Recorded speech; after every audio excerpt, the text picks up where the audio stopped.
wage the forces of law and order is in reality Lamont Cranston, wealthy young man about town.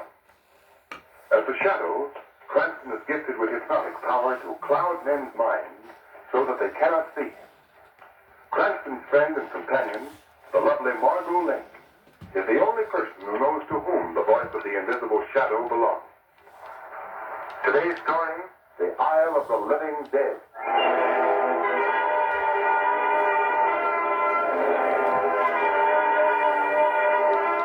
Margot, Lamont, and Margot's aunt are on a cruise of the West Indies. It is early evening as their ship sails into the harbor of the little island of St. Jude. In spite of the thunderstorm that is in progress, Margot insists that they go ashore, her aunt refuses. So only Lamont accompanies her as they walk down the ship's gangplank to a waiting launch. But Lamont, you told me yourself that these tropical storms never last long. But this is the rainy season, Margot. Look out. One more slip and you'll swim to St. Jude. And I don't see why they don't put escalators on these gangplanks. After all, they have them at the best department stores. But the best department stores don't float. Yeah. Let me help you a little along. There we are. All right, pilot. Yes, sir. Hand off your line. Let's go to the pilot's cabin. We'll get out of this rain. All right. Go ahead, Margot. That's it. Good evening. Kind of a rough night for you, isn't it, pilot? Maybe. Oh, we'll get the show all right, won't we? Maybe. So, fella. Are you a native of St. Jude? Yes. Well, it certainly looks like a beautiful place. You think so? Well, yes. Hmm? You have been here before? No, we haven't. Then wait and see before you talk. You must be a big help to the Chamber of Commerce. What's wrong with the island, pilot? One half of island good. Other half belong to devil. What do you mean? Look through window. You see big hill over there? Oh, yes. I can just barely make it out. That plantation belongs to devil lady, Mrs. Nesbit. Devil lady? Yes. No one go near her place. Why not? You ever hear of zombie? Zombies? Zombies, Margot, are supposed to be dead men here in the tropics who walk about with no mind or soul. Native superstition. What about these zombies, Marley? Are there supposed to be zombies on the plantation? Well, answer me. Now talk to pilot when he steer boat. You must have read that on a streetcar someplace.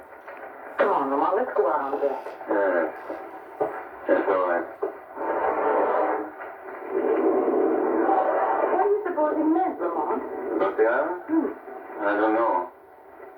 Say, isn't that the young girl that played bridge with us on the boat? Where? That's sitting back there in the stern. Yes, of course. Betty Fulton. Lamont, she's crying. I wonder what the trouble is. Well, let's find out. Hello there. Oh. Hello, Margot. Lamont. Well, anything wrong, Betty? No. No. That is it. I'm leaving the ship. Why, Betty? I'm going to the island to look for my fiancé, David Gilmore. Well, that shouldn't be an occasion for sadness. I'm afraid that something's happened to us. That's why I'm here. That's why I've come to this sinister, terrifying island. Now, Betty. How do you know that something's happened to him? Well, 6 months ago, he went to New York to find work. I heard from him regularly. And then one day I received a letter telling me that he secured a job on the island of St. Jude. And what kind of a job? Something to do with a sugar plantation. Sugar plantation. Lamont, isn't that the place? Well, there must be more than one sugar plantation, Margot. What happened next, Betty? I never heard from him again. I wrote to the steamship company and learned that he had definitely come to St. Jude, so I came to New York and booked passage on first ship. But, Betty, there might have been a mix-up in the mail. Is there any number? No. I've heard too many strange things about the island of St. Jude. Now that I'm here and I you will see the top tonight. I'm sure something has happened to David. Come on, listen. What is it? That is probably a native celebration. Why, of course. Look up down the hill. See that faint line of light bobbing along? Lamont, that's on the plantations the pilot told us about. Come on, Monzo. We'll ask the pilot what all this means. Oh, Lamont, do you suppose it can be zombies? I don't suppose anything, yes. Pilot? Pilot, those lights moving along that hillside, what are they? Lights? Yes. And what are those drums we're hearing? I hear no drums. No drums, but... I see no light. Now, wait a minute. Are those zombies? Are they? Ask Gandhi. He know. Gandhi know everything. He say drum means death. Johnny? Well, who is Johnny? We'll never learn from this fellow. Michael, did you find out what those lights are? No, Betty. Oh. Now you know what I mean about the island. It's taken days from me. Betty, Margot and I have a day and a half to spend on this island. If it leaves your mind, we'll help you look for David. And believe me, we won't give up until he's found.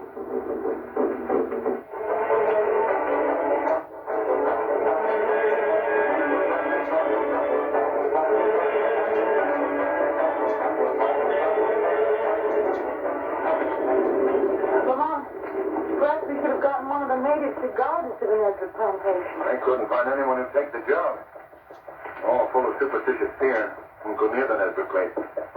I even had trouble hiring these saddle horses to make this trip tonight. Is Mrs. Nesbitt the only plantation on the island? No, Betty.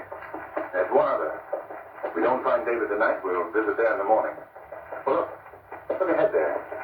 Isn't that someone standing in the road? Yes. Perhaps he can tell us the way. Get up there. Come on, we'll talk to him. This little steam job I'm riding certainly must miss the old milk wagon. I say there. I wonder if you can help us. We're looking for the Nesbitt plantation. Nesbitt. Yes. Nesbitt plantation. Yes. Slip away. Come back here. Come back. He's running into the underbrush. Did you see his face, Lamont? That weird, half-dark face. Yes. Do you suppose he was a zombie? Now, please, both of you. Let's not have any more talk about zombies. Look. The same guy. Oh, Dave. Look. Over there through the trees. There's a light. And there's the plantation. I hope so. Come on. Get up, boy. Come on. Lamont, Yes, Mother. while you were hiring the horses, I asked one of the natives about the zombies and the drums. Yes? Well, he told me that when the tom-toms played, that meant that another body had risen from its grave to wander about the Nesbitt plantation. Of course, that's a native superstition. Yeah, I wonder. Look, there's a house right there. Oh, boy. Oh, yes. Oh, we better leave the horses here. There. Where will we find him? Well, they've been here on Betty David's all right. We'll find him. Grim-looking place, isn't it? See, we'll tie the horses to this tree. There we are. It looks like the front door right over there. Good. Well, let's see what happens. Lamont, I don't like any part of this business. Quiet here. It's almost like a graveyard. Isn't that what you meant to say? Well, no, it is. It is like a graveyard. Maybe it is a graveyard. I better knock again. And they just go Quiet, on. Martha. Oh, good evening. We'd like to see Mrs. Nesbitt, please. Yes? What? Are you Mrs. Nesbitt? Yes, I am. Won't you come in? Oh, thank you. This is Miss Lane, Miss Fulton, and I'm Lamont Clancy. How do you do? Well, I'm happy to meet all of you. Won't you come in the study? Well, thank you very much. Lamont, she isn't at all like Well, I'm not at all as the natives told you I'd be. Wasn't that what you were going to say, Miss Lane?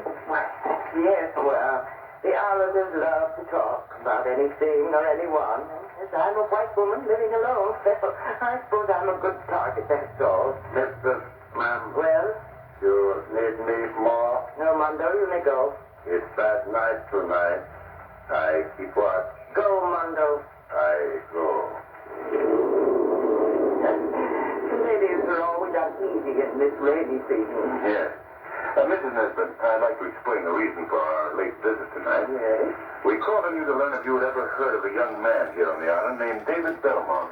David Belmont? No, I'm afraid I don't know. Oh, I hope There's another plantation on the island. Have you looked for him there? No, we came to you first. Well, I wish I could help you, but I'm afraid I can't. I see. Well, it looks like What was that? it sounds as if it were in this house. No, couldn't be. Now, listen. That seems to come from under this room. Now, don't be alarmed. I'll find out what the disturbance is. Mondo? Mondo? Look!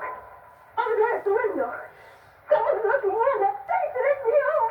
Why, you little fool, there's no one at the window. Beg your pardon. But look all of you. Do you see anyone there? No, I don't.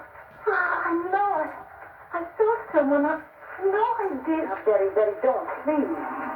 You call Mistress, ma'am? What was that noise, Mondo? I find John D. outside. I chased him away. But what was the noise beneath the house? Noise? Beneath house? Yes, those moons. That's what's hot. They make them restless tonight. Oh, of course. I'd forgotten. In this rainy season, we put the horses in the cellar under this room. Mistress, ma'am, that the pen two horses? Yes. I'm afraid you must excuse me. Well, of course, we were leaving anyway. Sorry to disturb you, Mrs. Manson. Quite all right. Mistress, ma'am, that the ten two horses? Yes, Mondo. Good night, Miss Lane. Fulton, Good night, and thank you anyway for...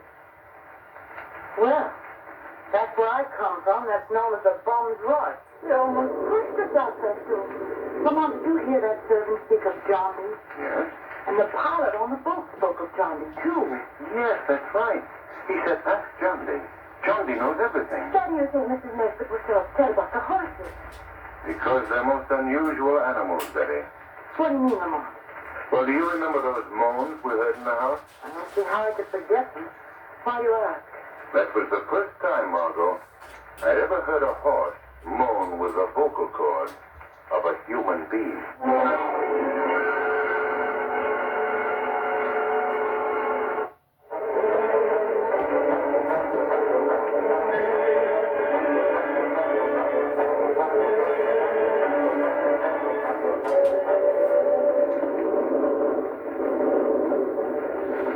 I believe there's an inn just down the street. We can rest there before we go to the other plantation in the morning. Well, it's almost morning now, isn't it, Lamont? No, it's only 2 o'clock, Margot. I suppose it would be too much for us to go to that other plantation tonight. Well, it's quite a journey on a night like this. I've got to know something about David, too. If David isn't at the other plantation, I'd like to pay another visit to our friend, Mrs. Nesbitt. Why, Lamont? Oh, boy, whoa. And we'll leave the horses here. Well, someone's awake at the local inn. Lamont, why do you want to go back to the Nesbitt place? Well, for one thing, I'd like to learn more about those moans that came from her cellar. They did sound human. They were human, Margot. What about this man, John D? The one who knows everything. I very much enjoy meeting him, Margot. Well, shall we go in? Coming, Betty? Yes. Well, night life on St. Jude. It seems to consist of one large bar and piano, 2 small tables, and some rope of outline. At least we're out of the rain. I don't know whether I want coffee or a clothes wringer. Margot, I don't know how to thank you both for practically risking pneumonia just for my sake. Oh, that's all right, Betty. Here, let's not stand here and drip all over the floor. If we must make puddles, we'll do it at the table. What's going on over there? I don't know. There seems to be a crowd gathered around someone at the end of the bar. What can do this one? Well, what are we waiting for? Come on, Betty. Look, Lamont. Senator Saxon seems to be one of the natives. Yeah. What's he up to? Eyes closed, swaying back and forth. Green on his stick. Say me something. Boy, I can't, old boy. I really can't. Don't you know? Try to talk to him. So solid all that. Go on, give us a call. That's not enough. Look, he's pulling out his gun and they're putting money. Money? More money? Right about that's right. Now he's talking in a native voice. And just a moment ago, he spoke like an Englishman. Let's find out about this. I beg your pardon, sir. Yes? Who is this man? Oh, just one of the natives. Yes, but his speech. First he spoke perfect English, and then he reverted to a guttural native voice. That's why we're throwing money in his hat. Now, this man is sort of half-witted drunkard. He's character around these parts because he's been gifted with a remarkable talent for imitating any sound he hears. No, I see. I've been told of this case. It's rather uncanny when you first hear it. Yes, I say it is. Now, look, he's working up another imitation. You see, he's singing. Hey, I just stuck in here for a quick pick-me-up. Now, don't, for heaven's sake, tell my wife. He just impersonated Clancy, the storekeeper. It was perfect, too. Isn't he amazing, Lamont? Money?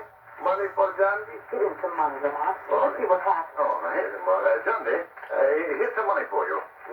Johnny, listen to me. Can you talk like Mrs. Nesbit, the plantation owner? Mrs. Nesbit? Mrs. Nesbit? Come on, Johnny. Lamont, he's closing his eyes. Wait, the bathroom's full. I think he's going to talk. Listen closely to me, do you hear? It's Mrs. Nesbit's voice. Exactly. From this night on, you're my slave. You must obey me. You have your orders, now do as I command. Lamont, who do you suppose you were talking to? Quiet, Mother, we haven't finished. Yes, mistress. Yes, mistress, I do as you command. Betty, what's the trouble, Betty? Young lady there. Betty, who Betty? That man, Sunday. Why, where did he go? He just ran out. I'm not finding him. Well, what is it, Betty? Why do you want Johnny? That's fine. That's fine, Francis, Mrs. Nesbit. That's my fiancé, Jason.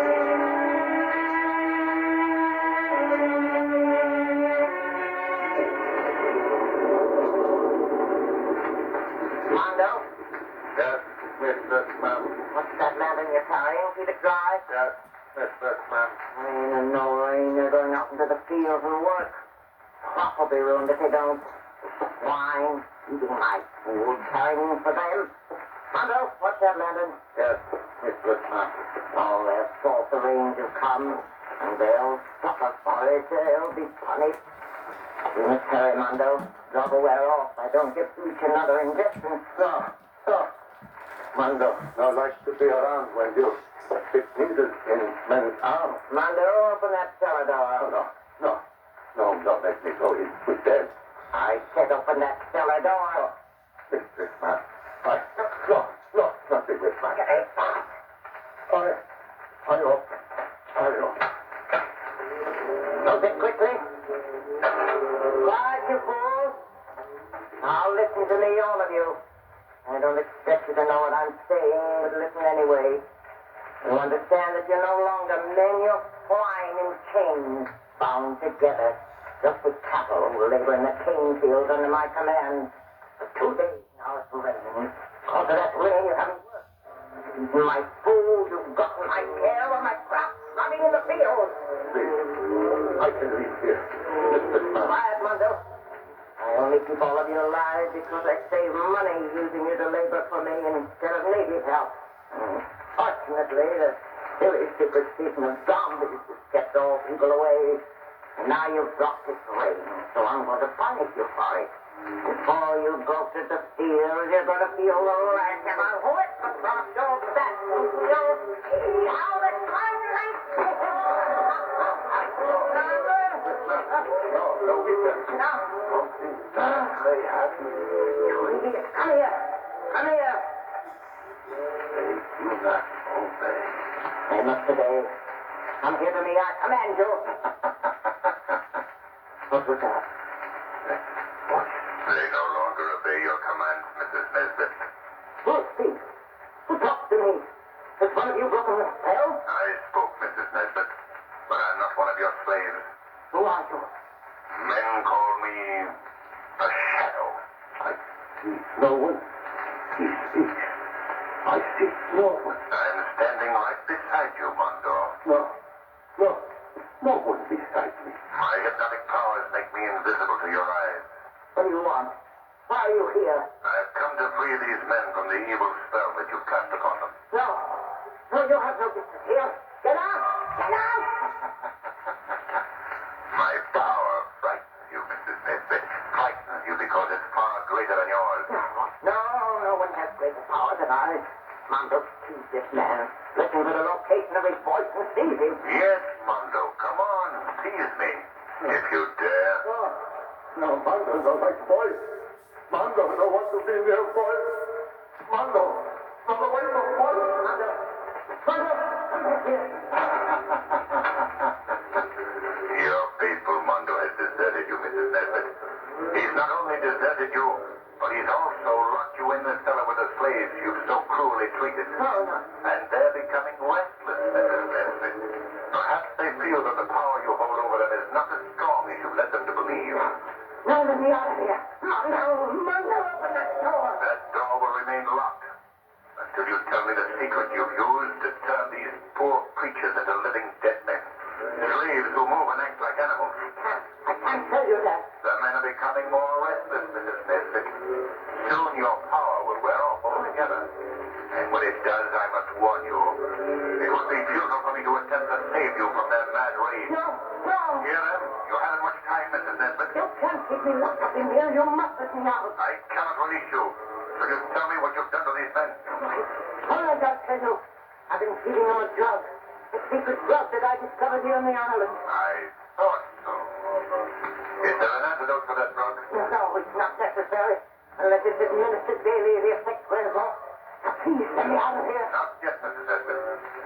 First, you must tell me who these men are. Some of them are naked. The others are white men that are hired in the States. And you gave them this drug and put them to work in your fields as slaves, isn't that right? Yes. And you created the superstition of zombies of the tom-tom, just to keep away anyone who might be curious about your activities. Yes. Yes, run in the other I must learn one more thing. Is one of these men David Belmont? Answer me. Is he among them? Let me in. Open the door. You promised me, please. Shut up. I keep my promise. Hello. You promised to leave me in the door. Sorry, my way. Hello. Hello, are you still there? Hello. Shut up.